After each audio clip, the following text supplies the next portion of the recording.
Dehgam Bayad highway પર આંબલિયારા સીમમાં બાંધેલા 4 પશુની ચોરી।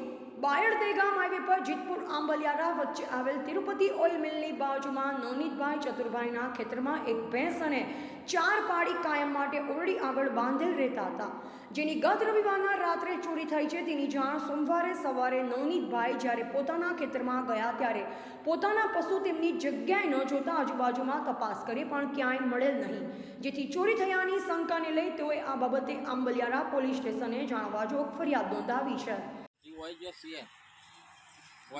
ચોરીને ઓમ ઉઠાયો એટલે સીધો નેચો ઓયરી ગયો અને નેચો ઓયરીથી પછી તો સાધન લગાવી રિપોર્ટર દિનેશ પટેલ, અરવલ્લી।